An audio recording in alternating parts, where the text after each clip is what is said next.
বিশ্ব নবীজির নাম দেখা গেল মুহাম্মদ, বলা হয়েছে যে মুহাম্মদ পদার্পণ করবেন, বাস ইহুদিদের এক লোক চক্রান্ত করে সেই নামটা কেটে দিল। আবার দেখে যে এক জায়গায় কাটছে, আবার দুই জায়গায় চলে আসছে মুহাম্মদের নামটা। এভাবে এভাবে বলা হয়েছে যে 12 জায়গায় যখন বিশ্ব নবীজির নাম আসলো, তখন এরা চক্রান্ত বলা হয় সর্বনাশ। তখন ইহুদির এক পণ্ডিতের কাছে গেছে, যা বলতেছে যে এরকম নবীজির নাম এক জায়গায় কাটলাম, দুই জায়গায় চলে আসলো, আবার কাটতেছি, আবার বাড়তি আছে, এভাবে 12 জায়গায় আছে। ওই পণ্ডিত বললেন, পণ্ডিত মশাই বললেন, এইভাবে যদি তুমি কাটতে থাকো, গোটা কিতাবের মধ্যে মোহাম্মদ নাম চলে আসবে। বলেন না সুবহানাল্লাহ। অলৌকিক ঘটনা। কিতাবটা কার বলেন দেখি? এই কিতাবটা কে নাজিল করেছেন? আল্লাহ পাক নাজিল করেছেন। আল্লাহ পাক আবার চ্যালেঞ্জ করে বলতেছেন, যালিকাল কিতাবু লা রাইবা ফি হুদাল লিল মুত্তাকিন। আল্লাহু আকবার। আল্লাহ রাব্বুল আলামিন যালিকাল কিতাব, ইহা এমন একটি কিতাব, লা রাইবা ফি, এর মধ্যে কোনো সন্দেহ নাই, হুদাল লিল মুত্তাকিন, আর মুত্তাকিনদের হেদায়েত করার জন্য এই কিতাব নাজিল করা হয়েছে। যারা মুত্তাকিন তাদেরকে অনুসরণ, তাদেরকে সঠিক রাস্তা দেখার জন্যই এই কিতাবকে নাজিল করা হয়েছে। যারা মুত্তাকিন বান্দা, পরহেজগার বান্দা, আল্লাহ পাক বলতেছে। ইহুদিদের, ওরা ইয়াকুব আলাইহিস সালামের এক পুত্রের নাম ইয়াহুদা ছিল, সেখান থেকে ইহুদি। আর ঈসা পয়গম্বরের বলা হয়েছে যে তারা ঈসা পয়গম্বর উত্তরসূরি যারা নাসারা, তাদের খ্রিস্টান, খ্রিস্টানদেরকে নাসারা বলা হয়। খ্রিস্টানদেরকে নাসারা কেন বলা হয়? বলা হয়েছে যে তারা নাসারা নামক এলাকায় তারা বসবাস করতেন, এই জন্য তাদেরকে নাসারা বলা হয়। আর নাসারা শব্দ তো কি বলেন দেখি? সাহায্যকারী। আর সাহাবিন শব্দ তো হলো মাঝামাঝি যারা দল পূজা, মূর্তি পূজা করে, তাদেরকে সাহাবিন বলা হয়। আমি একটা এই আয়াতের তাৎপর্য বুঝাইতে যাই, এক উপমা দিলে আপনারা সহজে বুঝবেন। যে এক কৃপণ ব্যক্তি, এক কৃপণ ব্যক্তি আর এক ব্যক্তি ধনাঢ্য ব্যক্তি।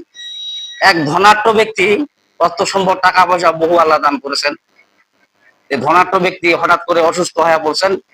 তারপরে খবর দেখলেন যে ওনার 3 ব্যাগ রক্ত দরকার। কয় ব্যাগ রক্ত দরকার? 3 ব্যাগ রক্ত দরকার। 3 ব্যাগ রক্ত দিলে ওই ধনাঢ্য ব্যক্তি সুস্থ হয়ে যাবে।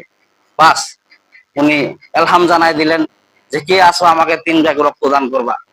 আমার গ্রুপের সাথে রক্ত, হঠাৎ করে একটা কৃপণ ব্যক্তির রক্ত মিলের সাথে সম্পর্ক, গ্রুপ মিলে গেল। এখন কৃপণ ব্যক্তিকে জানা হলো যে আপনি 3 ব্যাগ রক্ত দেন এই ধনাঢ্য ব্যক্তিকে। হ্যাঁ, এমনি আমি খাওয়া দাওয়া করি না, শরীর স্বাস্থ্য ভালো নাই, আর আমি আপনাকে রক্ত দেবো, এমনি তো কৃপণ। আর ওই কৃপণ ব্যক্তিকে হঠাৎ করে জোর করে ধরে নিয়ে 3 ব্যাগ রক্ত নিয়ে নিলেন। এখন কৃপণ ব্যক্তিকে যখন 3 ব্যাগ রক্ত দিয়ে দিল, দেওয়ার পরে ধনাঢ্য ব্যক্তি 1 ব্যাগ রক্ত বিনিময়ে 1 লক্ষ করে টাকা দিলেন। তাহলে 3 ব্যাগ রক্ত নিলে কয় লক্ষ টাকা দিবেন? হ্যাঁ, জানা থাকলে বলেন। 3 লক্ষ টাকা দিয়ে দিলেন। কৃপণ বলতেছে, ভাই আমি যদি আগে জানতাম যে 1 লাখ, এক ব্যাগ রক্তের জন্য 1 লক্ষ করে টাকা দিবেন, তাহলে আমি আগে আরো রাজি হয়ে যেতাম। বলেন না সুবহানাল্লাহ। 3 ব্যাগ আমি রক্ত দিয়ে দিলাম, 3 লক্ষ টাকা দিলাম, আরো রক্ত লাগলে আমার নাম্বারটা সংগ্রহ করে রাখেন, তাইলে আপনাকে আমি রক্ত দিব। তাই নাকি? ভাই কোথায়? তাই নাকি? হঠাৎ হঠাৎ করে তারপরে আবার ওই ধনাঢ্য ব্যক্তি অসুস্থ হয়ে বললেন। কি হয়ে বললেন? অসুস্থ হয়ে বললেন। তারপর ওই কৃপণ ব্যক্তিকে ফোন দিলেন যে ভাই আমার আরো 3 ব্যাগ রক্ত দরকার। 3 ব্যাগ কেন? এবার 6 ব্যাগ দিব। বলছে কি? লাখে যদি 1 ব্যাগে যদি 1 লাখ করে যদি দেওয়া হয়, বাস। তারপরে ওনাকে ডাকা হইলো, ঠিকই ঠিকই মনে করেন যে আরো 3 ব্যাগ রক্ত নিয়ে নিলেন ওই কৃপণের কাছ থেকে। তো এবার ব্যাগে 1 লক্ষ টাকা না দিয়া 2 টাকার বান্ডিল দিচ্ছেন। কয় টাকার বান্ডিল? 2 টাকার বান্ডিল দিচ্ছেন। কারণ কৃপণ ব্যক্তি বলতেছে, ভাই আপনি আগে রক্ত দিলেন 1 ব্যাগ রক্ত 1 লক্ষ করে, আর এখন আপনি 3 ব্যাগ রক্ত নিয়ে নিলেন, 3 বান্ডিল দিচ্ছেন, 2 টাকার বান্ডিল, আমি কিছু বুঝলাম না। ওই ধনাঢ্য ব্যক্তি বলতেছেন, ভাই আমি কি করব, আগে আমার রক্ত শরীরের মধ্যে রাজকীয় রক্ত ছিল, প্রভাবশালী রক্ত ছিল, মনটা বড় ছিল, যার কারণে আমি টাকা বোটামকে দিয়েছি।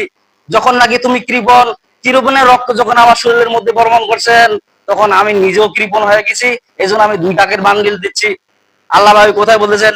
ইন্নাল্লাযীনা আমানু ওয়াল্লাযীনা হাদু ওয়ান নাসারা ওয়াস-সাবিঈনা মান আমানা বিল্লাহি ওয়াল ইয়াউমিল আখির وعمل صالحا فلهم أجرهم عند ربهم ولا خوف عليهم ولا هم يحزنون আল্লাহু আকবার। আল্লাহ রাব্বুল আলামিন বলতেছেন সূরা বাকারার 62 নম্বর আয়াতে, আল্লাহ পাক বলতেছে তোমার অন্তরকে তুমি পরিশুদ্ধ করো, তোমার ঈমানটাকে তুমি মজবুত করো। আমি ইহুদি, নাসারা এবং সাবিনদের প্রতি আমি আল্লাহ পাক এমন বিশ্বাস স্থাপন করেছি, তারা যদি দুনিয়া এবং আখিরাতে যদি বিশ্বাস স্থাপন করে, যদি ঈমান আনে, ওয়া আমিলা সালিহান এবং যদি ভালো কাজ করে, ফালাহুম আজরুহুম ইনদা রাব্বিহিম ওয়ালা খাউফুন আলাইহিম ওয়ালা হুম ইয়াহজানুন, তাদের রবের নিকটে তাদের আল্লাহ তাআলা পারিশ্রমিক বদলা দিবেন এবং তাদের দুনিয়া এবং আখিরাতে কোনো টেনশন রাখবেন না। বলেন না সুবহানাল্লাহ। আল্লাহ পাক বলতেন যে তোমার মনটাকে তুমি কৃপণ করিও না, বড় আকৃতি করো, যেরকম আমল করবা তেমন সব তোমার আমল নামে আমি বঞ্চিত করে দিব। যেমন আমল করবা তেমনই আমি দিব, তার থেকে আমি বঞ্চিত রাখবো না, তোমাকে আমি বিদায় করবো না। তুমি যেমন কর্ম করবা তেমন ফল দিয়ে দিব।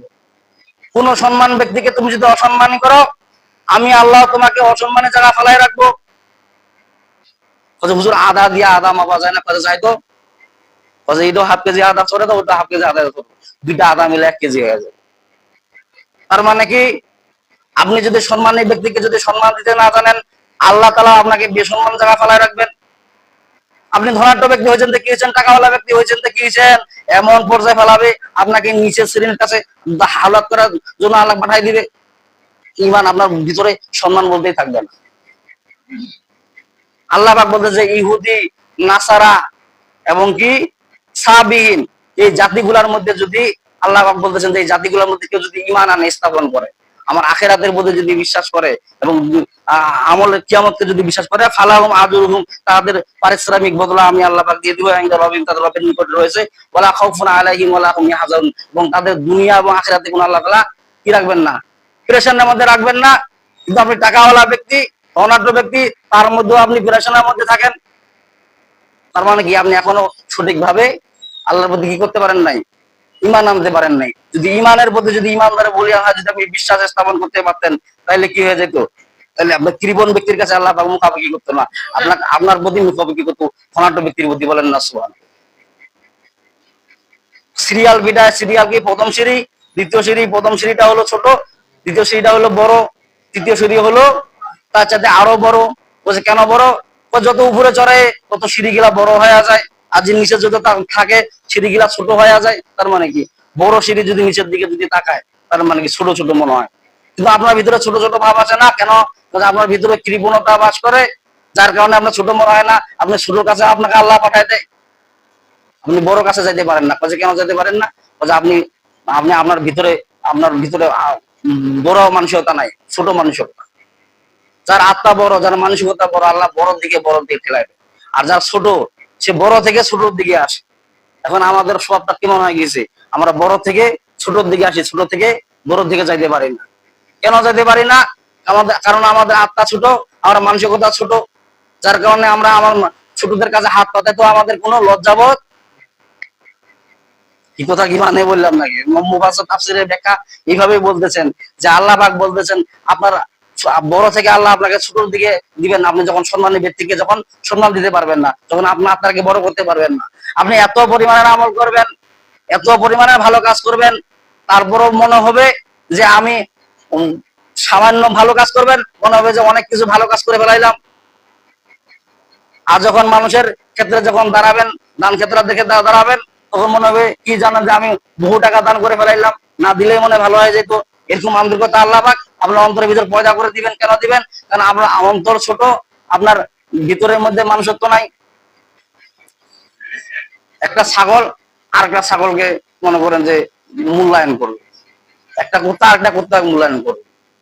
যখন নাকি আপনি একটা মানুষ যখন কুত্তাকে মূল্যায়ন করবেন, তখন কি হবে, পশুর প্রতি আপনি মূল্যায়ন করলেন, আর পশুকে মূল্যায়ন করার কারণে কি হয়ে গেল, আপনার অন্তরটা ছোট হয়ে গেল, আপনার আত্মাটা ছোট, আপনি ছোট মাপের মানুষ, ওটা বুঝাতে চাচ্ছেন। মানুষ আল্লাহ বনি আদম, আল্লাহ পাক মানুষকে শ্রেষ্ঠত্ব দান করেছেন।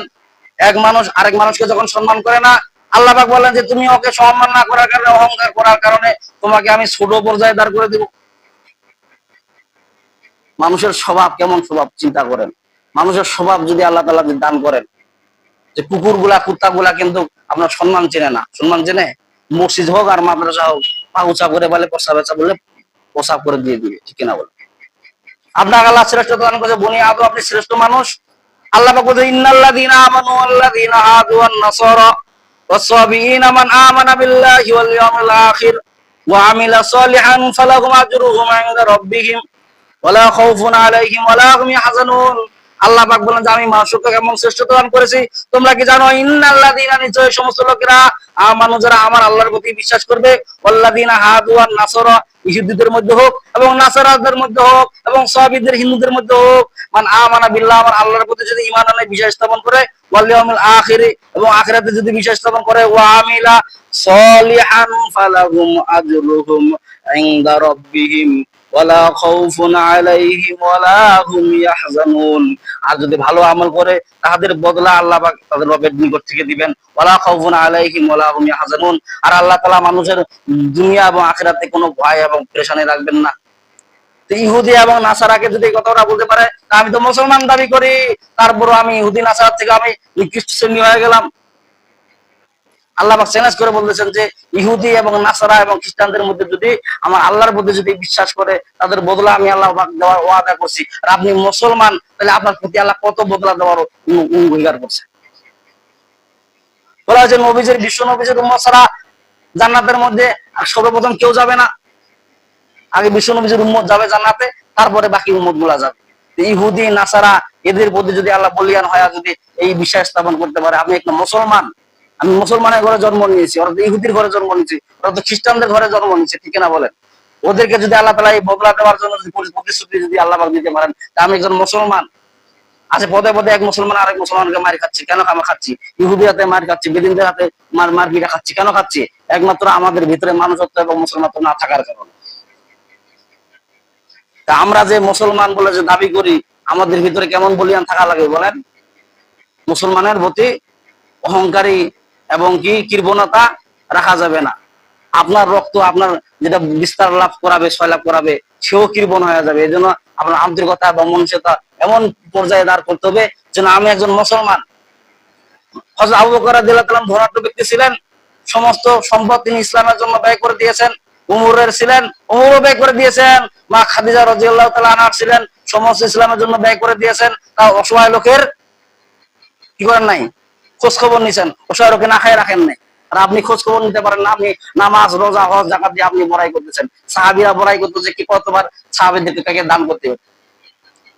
এক ইহুদি এক সাহাবীর বাসায় কাজ করলেন, কাজ করার পরে পারিশ্রমিক দিচ্ছেন, তার মধ্যে 10 টাকা বেশি দিলেন।